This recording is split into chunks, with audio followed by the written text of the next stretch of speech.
Good Morning Lancaster, I'm Lucas. And I'm Gregory.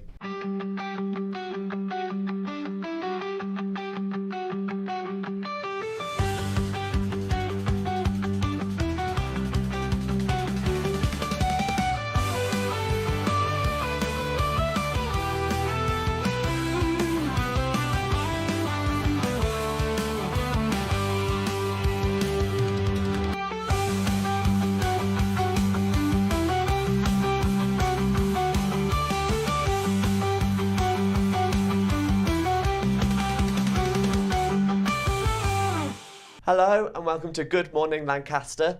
Exam season is well underway for many of you, but there are still plenty of exciting events happening around campus. And we are here today joined by Erica, Emily and Ben. Would you like to say a little bit about yourselves? Erica, yeah. Hi, my name is Erica. I'm the new JCR president for Fylde. I just took over a couple of weeks ago, so happy and so grateful to be working there. Yeah, I'm Emily. I am the marketing manager for Fylde JCR and LA1TV. And I'm Ben, and I'm the president of Politics Society. Nice to meet you all, and thank you all for coming on. So I think we'll start with you, Erica. So could you maybe talk to us a bit about your role, what you do at the Fylde JCR, and what are some of the big things going on at the minute at the JCR? Yeah, of course. Obviously, like I said, I just took over as president. Very happy, very grateful to be there. I think my role is quite important because I just get to work with some amazing people.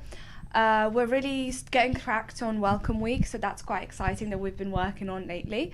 Obviously, as exam season is going on, we haven't been up too much. We had some welfare events at the beginning of the term, but so far, not much. We're just trying to take a break, just focus on exams. I just want to give a big shout out to our president, old president Lottie, for everything that she's done and for setting such a strong foundation for us. And I'm hoping I managed to do just as much as she did, or even a little bit more. It's great to hear. Why do you think it's so important about having the president of the JCR? Having one or just being one? Both. I think first of all, obviously, I get to work with some great people, just pull them together and just push them to the max, try to do as much as possible. And second of all, if you've done Freshers Week, obviously all of us have, it's such a great community to just be around. Everybody's trying to have fun, meet new people, be friends. I feel like the JCR kind of offers that for you because a lot of us went into the JCR not knowing anybody and just trying to make the most of our uni experience, and that has turned out amazing for me, as you can see. And I genuinely think it's really rewarding just running these events. We do bingo nights, we do pub quiz nights, and just seeing people that don't know each other meet up there, become friends, long life friends. I made best friends with somebody that I met at the bingo night that I had in my Freshers Week. So that's really amazing, and I'm looking forward to doing that next year and hopefully make some friendships again as well. And you mentioned earlier that Lottie, I think your former president, had done quite a lot. What have been some of the big achievements so far this academic year? I think you've had Titans, is it? And obviously Roses as well? Yeah, obviously we did our Titans, which is Patriots and just colleges, competition and sports. We decided to do it in our second term. We just felt obviously with the 1 week moved backwards, it would be a bit better suit. It was Fylde against County and Fylde won on top, of course. Very proud. We had some of the best student interaction we've had in years. We've had lots of events, professional Fylde A's and B's, and we just had random casual events like rounders. That was really amazing. Fylde A won the cup, Fylde B won the league, netball, sorry, should have specified, and netball C's won the league as well, and they ended up going to Roses, which was I'm really proud of them, and we're really happy for them as well. Definitely. I think you also ran a few other events, was it the Winter Ball, and then you also had the University Mental Health Day as well. Yeah, the Winter Ball was a bit of a hiccup actually. Oh, we had some issues. Something I shouldn't have brought up, sorry.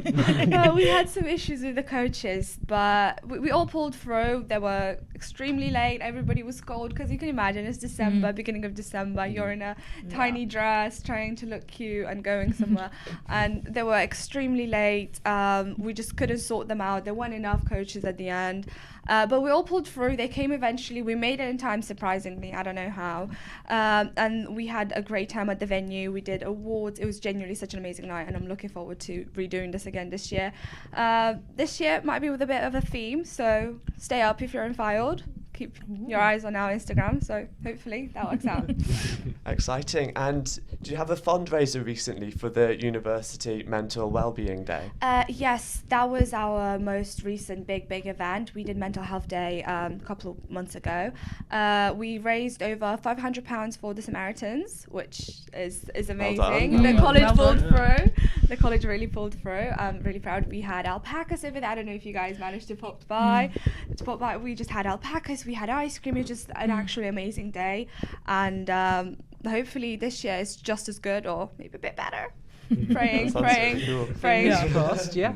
And obviously we've mentioned all these amazing events that have gone on. Have you got any that are coming up? I know a lot of like bars and a lot of the JCRs are putting on things towards the end of summer, like a celebration of the end of the academic year. Have you guys got anything fun coming up? Fylde JCR itself hasn't had the time, unfortunately. We've just had a lot of move over and takeover, so we haven't really had the time. But Fylde Bar have pulled through.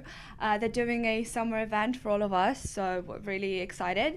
It's, I believe, on the Friday the 20th, so if you're still here, pop by. Should be some fun events, some drinks, some nice warm weather, so do pop by. Yeah, definitely. And sort of speaking of fun upcoming events, I've sort of kind of helped a bit with the scheduling of it. We've got a live lounge coming up. So what we do is we get quite a few bands on, I think, and they perform live in front of cameras and we record it and it goes out on radio as well. I think recently, we had the Shoestrings on, as they were once known. I think they've changed their names since, but we had the Shoestrings on, and this week we've got the Cryptograms, is it? Yeah. Yes, Cryptograms. And I think we have a bit of the tape from the Shoestrings, hopefully.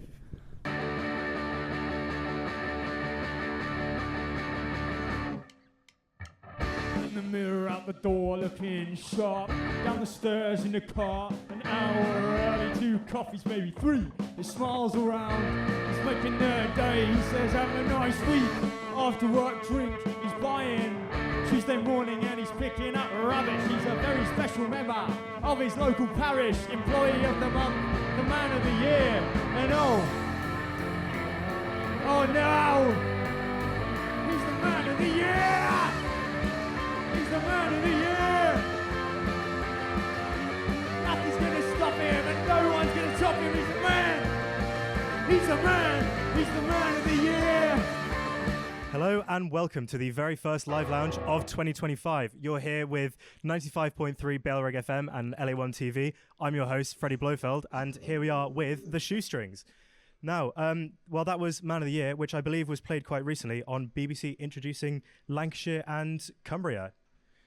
Now, how did that all go? Have you seen much more interest in your band after that, or how's it been since that? Blessing after blessing. Great. Anything else, or? No, it's been good. Got a few gigs off it. Okay, great. So maybe let's have a bit of background on the band. Like, why don't you just go around and introduce yourselves to all our viewers and listeners?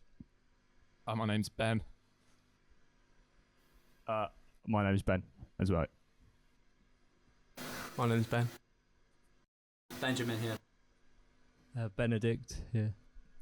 Sensing a theme there. Circling back to BBC introducing Lancashire and Cumbria. So, have you had any kind of other songs of yours covered on something like that, or was that sort of your first experience with more mainstream exposure? It's our only one out. We did try and send another one in, but they thought it was too bad to go on. On your social media, when I was looking through trying to do some research and failing miserably, I noticed you only actually follow one account on Instagram, and it's Skoda UK. Any particular reason for that? Just a big fan of the Superb? Well, Skoda put a lot of money into like proto-Bulgarian post-punk, and we're all massive fans of Levi Novichok and his work. And so it seemed like, it is almost an homage to that, to the early days at Sophia Studios. Ironic given their Czech. So in terms of, people aside from your actual inspirations as a band, what sort of music do you all listen to personally? Like, surely it's not all exactly the same kind of stuff you play? Do you ever get well noises on YouTube? if you can count that as music, then I guess that's an answer. Why limit it? Do you know what I mean? Like, and it's got frequency. Mm-hmm. And It's definitely got frequency. yeah, and like I don't know, like where do we draw the boundaries between music? It's an interesting question. I think we should be asking it more often. Seems like you want to elaborate on that. Do you want to give us a? Well, I'm just opening the room for discussion. You can do your ode to whale. Yeah. I can't make them personally because I'm not a whale. Give it a go.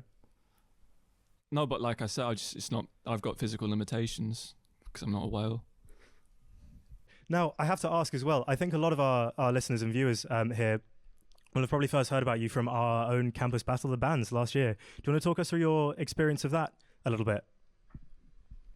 As the name suggests, it was a battle. Of bands? Yeah, particularly between us and Chicago Sunroof, but what's important is that we came first and them second. Would you say a big part of the reason you won that was your final main act, I Hate My Dog? Probably. Yeah. Bailey has a particular penchant for dog hatred out of the five of us. This is I Hate My Dog. Sadly, we've got no posters to hand around this time. I should interject quickly and say we here at LA1TV and Bellrig FM do not condone violence against animals. Any actions mentioned here are entirely fictitious and not real.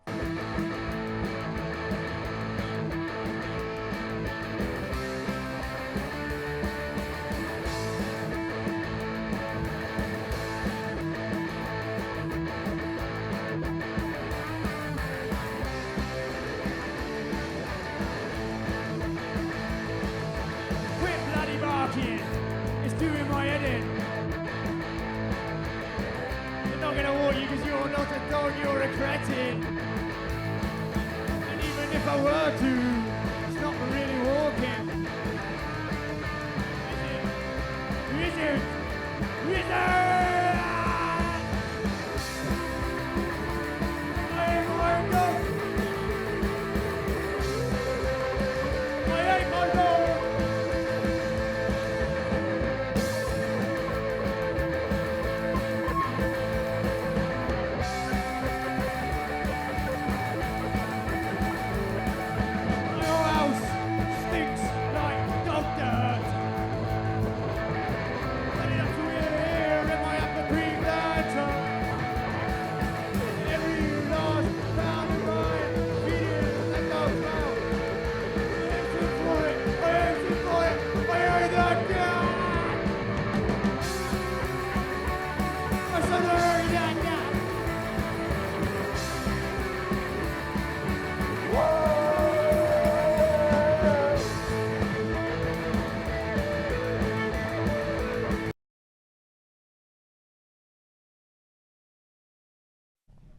So that was, the very, very fun sort of shoestrings. I've lost all the plot.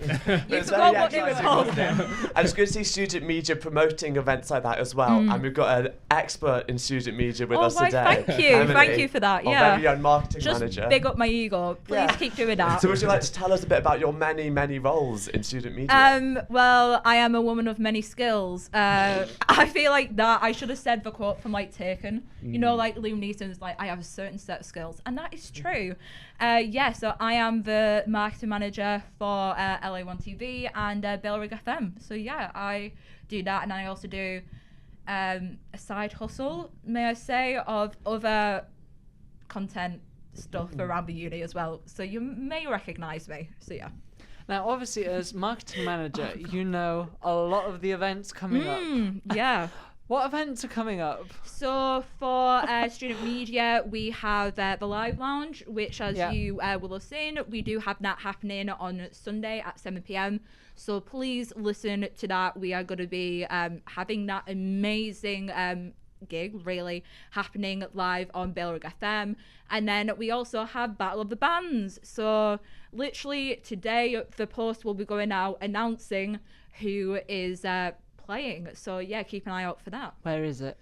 Well, Battle of the Bands is at Barker House Farm. So yeah, Barker House Farm. I believe We've had Saturday. it there the last few years as well. It's been very fun. Yeah, so Saturday the 21st of June from 7 p.m. So yeah. Definitely. So Turn what up would if you you can. So what would you say to people who are wanting to get involved in student media? Would you say? I will say just do it. I think when I came to Lancaster, I tried out so many societies.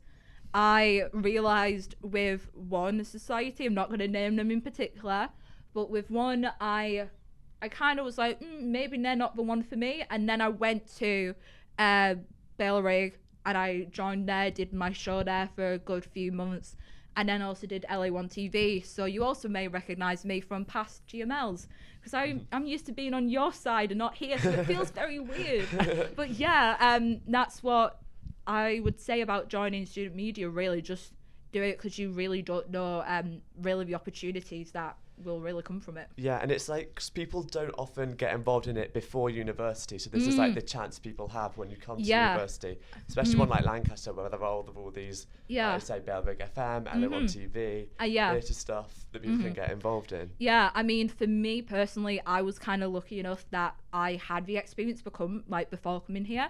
So I did the BFI, so I did a lot of short film courses, so I know how to do the cameras.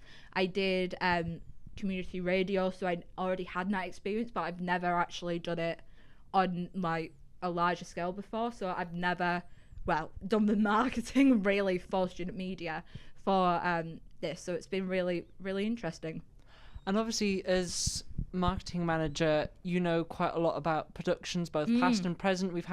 I know personally, I'm the LA1TV station manager. Yeah. We've had quite a few interviews, but we've also got a few upcoming productions. Yeah. Did you want to talk about a few of the upcoming ones? I know we've got. I see. This is testing me right now. I do love this. It's fine. Yeah. It's testing me as well. You think I know all of this off by heart? Yeah, well, I've made the crew call, so I should know this. So yeah, we do have, of course, I've mentioned the Live Lounge. We have Battle of the Bands, and we also have the Summer Showcase with the University of Lancaster Music Society. So yeah, very fun. And obviously I mentioned like past productions.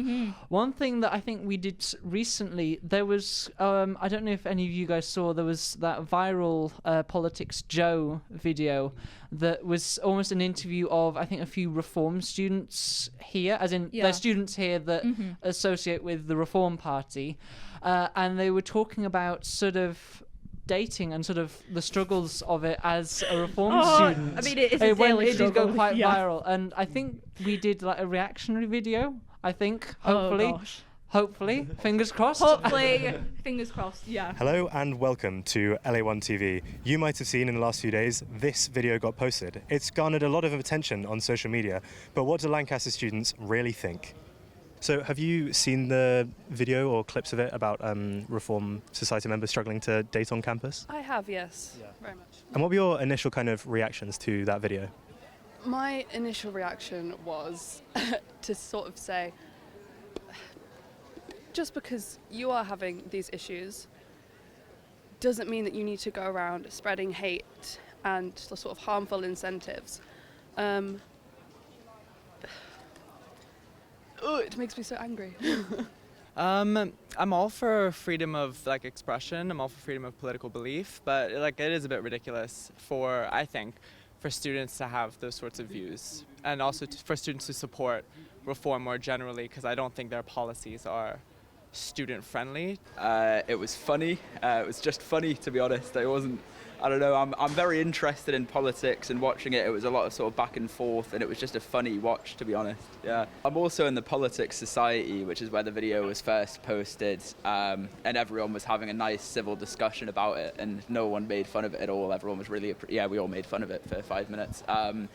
And it was just sort of, it was just kind of like, it's just a great watch. That's all I can say. It's just entertaining, and it's just sort of like, you can politically engage with the ideas, but it's more just a laugh. Do you think the Reform Society should be allowed on campus? Do you think it's welcome on campus? I don't think it's welcome on campus. I think it probably should be allowed on campus. I don't think we should be banning societies just because we don't like them. I think it should definitely be allowed to exist, in the sense that if you were to get rid of one political society, then you kind of have to get rid of all of them, otherwise you're being a bit hypocritical. I absolutely think it should exist. I see no problem with a society existing in which can encompass a group of people. I'd only see problem if that resulted in anything other than civility. Yeah. Not by me. It's not welcome by me. A lot of people I know think it shouldn't be allowed. I've seen a petition for it to be stopped. At the end of the day, you know, it's freedom of speech, everything, but it's just when it gets to the point where they're spreading that much hate and they're trying to force it on people, that's when it becomes a problem. It's just a bit like, that's a bit crazy. I think maybe because everyone actually is liberal, I don't know, or like has liberal especially at issues. this university. Yeah. I feel like you don't really get too many. We're not quite a reform Tory people. We're not really area. a Tory uni or area. Yeah. I mean, I think this area's Green Party, so you're kind of in the wrong place for. A large part of that interview focused on these Reform Society members struggling to date and make relationships on campus. Why do you think that would be?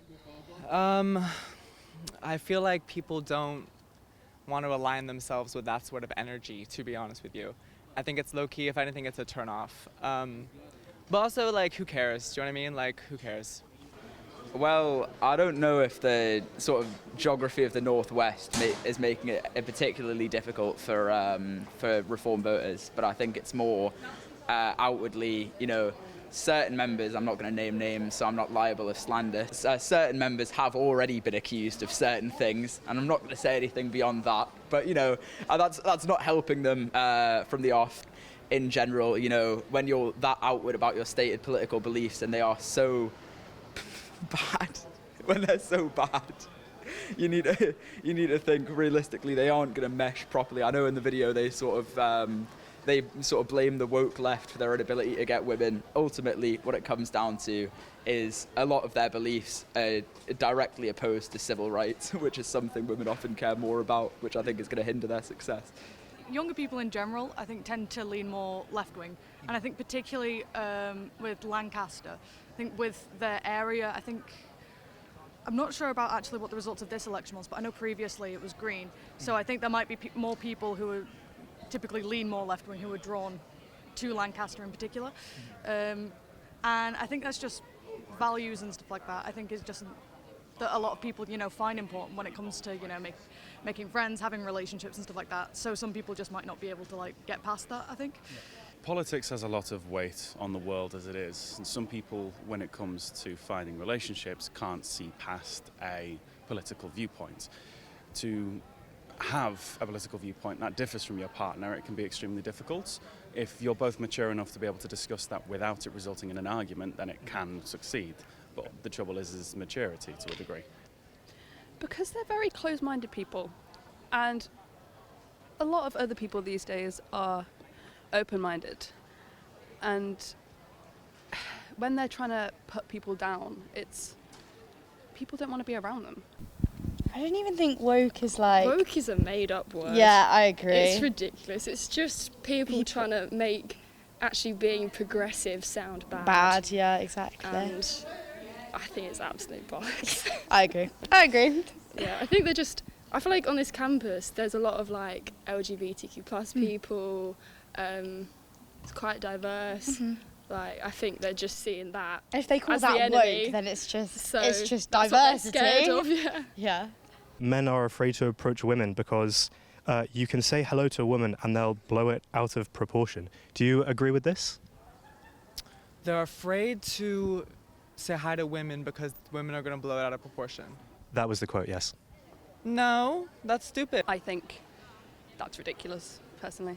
What are your thoughts on this statement in general? I think it reflects sort of a broader issue with the ideology of young men raised on sort of the right side of the political spectrum and sort of their ignorant nature. They literally talk in the video about how they don't approach women. They're making it up. If we're being honest with ourselves, they're too scared to speak to women in the first place. I've not found this to be the case. Mm-hmm.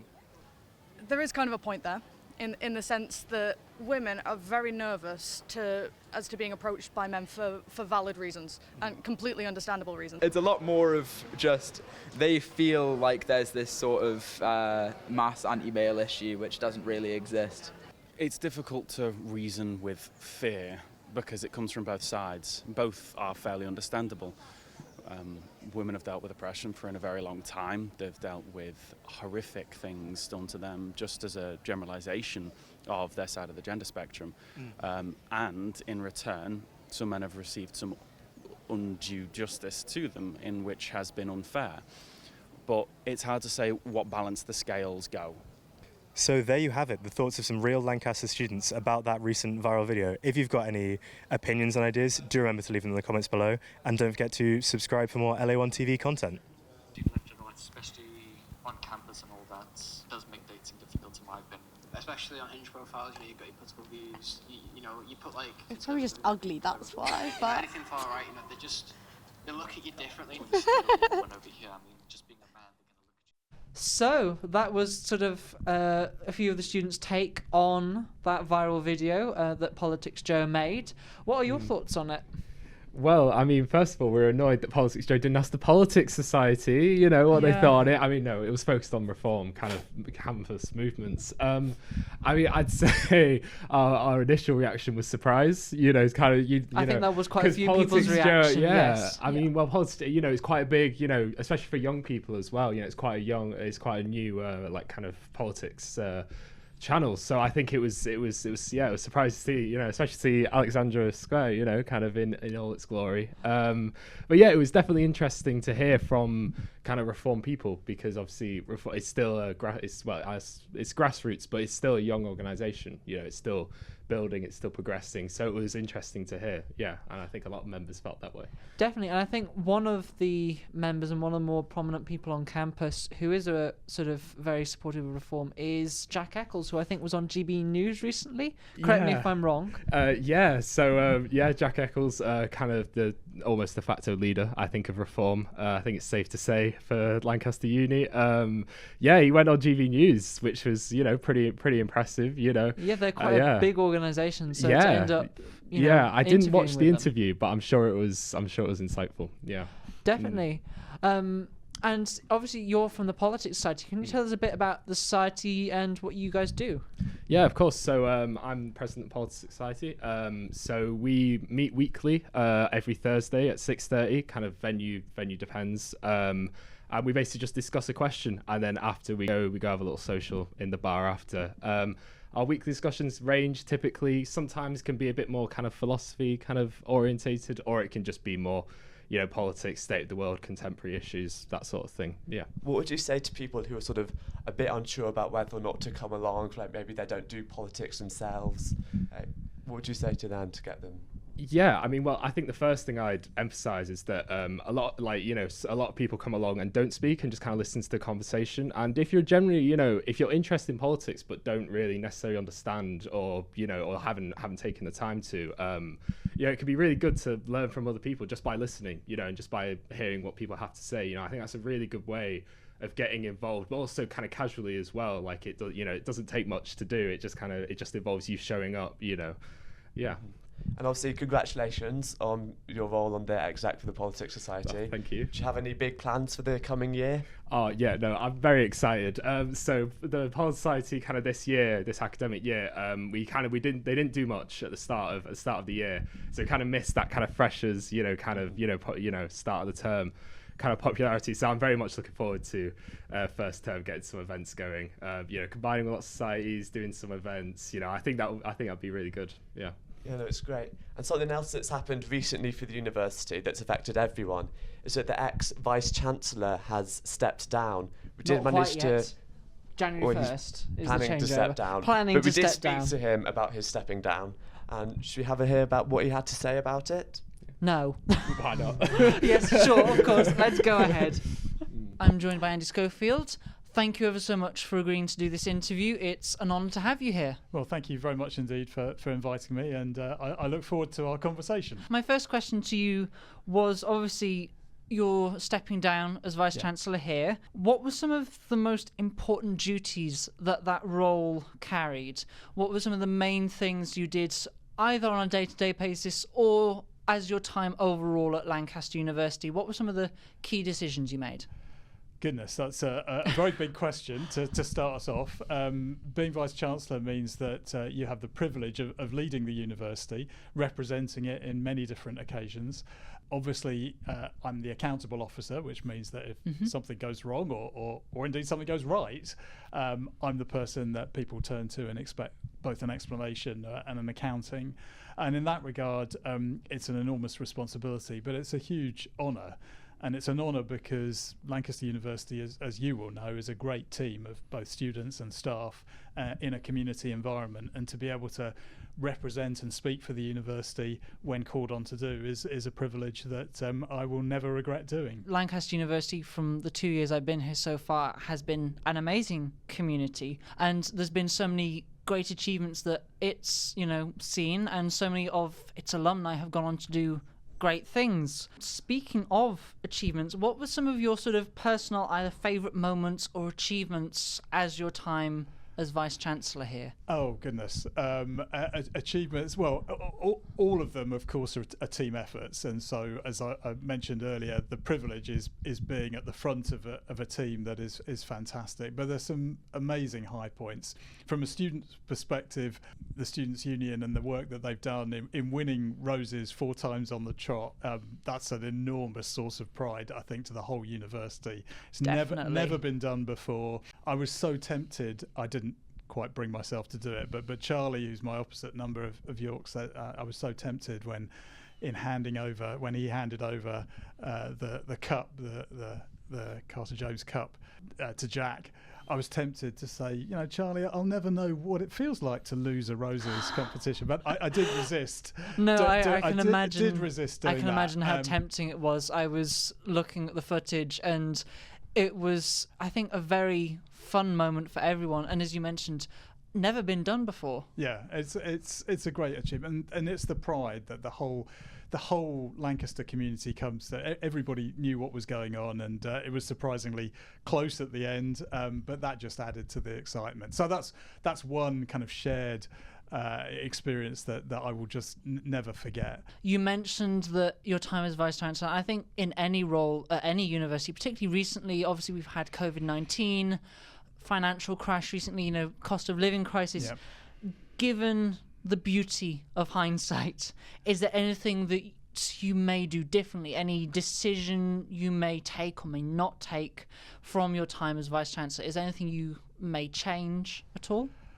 You mean if you could, with the perfect hindsight, would you do something? With perfect, amazing hindsight, yes. Would you do anything differently? Of course, the answer is yes. With hindsight, you see decisions and you think, oh, it could have gone that way. Could I, with the information that I had, do it differently at the time?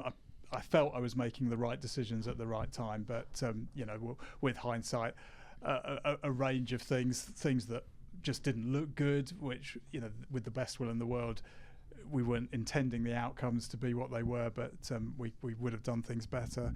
I think many ways, though, we got some of those calls right. We were one of the first universities to bring back face-to-face teaching, and there was a lot of pressure both inside the university and outside the university to not do that, because nobody really knew, and that could have gone wrong, of course. Yes, definitely. So lots of kind of interesting. Would you have done this a bit earlier? Would you have done that a little bit later?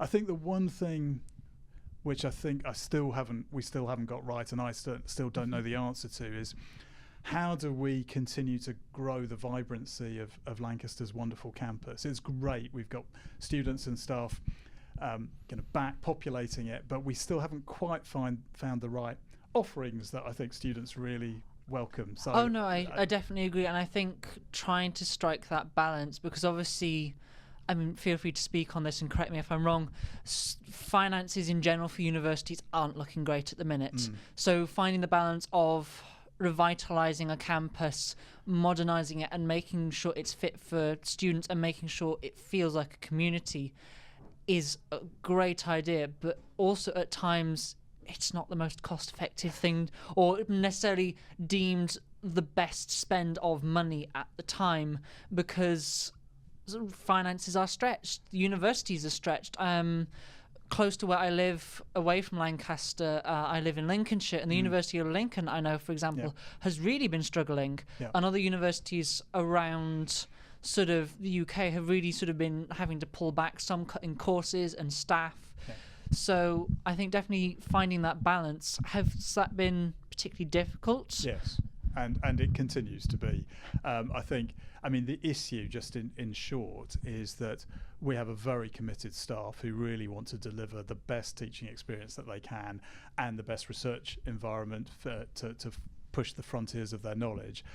But the amount of income we can get for both of those activities is constrained, and we've really benefited in so many ways from the international students that have come to campus. They've brought culture, they've brought a vibrancy to the campus, but they have also cross-subsidised the things that we've been able to do. And I think the challenge that we face is that the money that we get to do those things from UK students doesn't cover the cost of what we're actually delivering, and that's true right across every university. And now international students are starting to make different choices.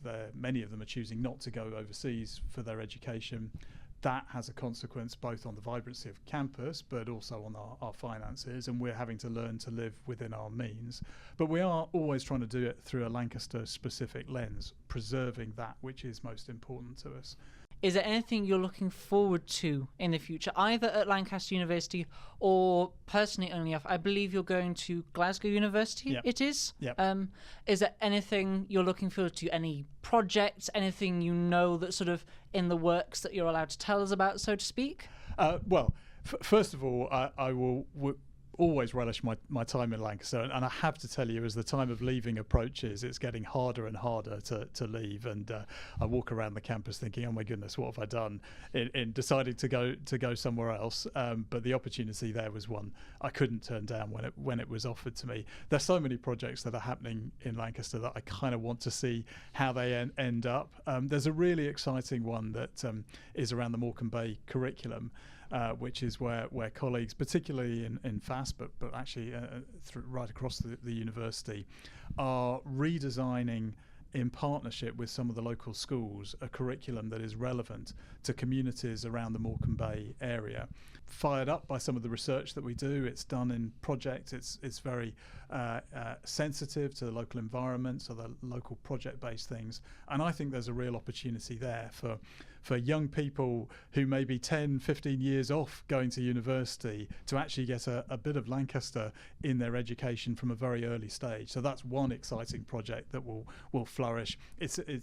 It's alongside, of course, the Eden Project Morecambe, which will be another big initiative. I've heard about that, and I must say, I'm quite excited. Yeah, pleased to say that over the 5 years I've been here, that has progressed, and I think that's pretty much a certainty, ready to open in 2028.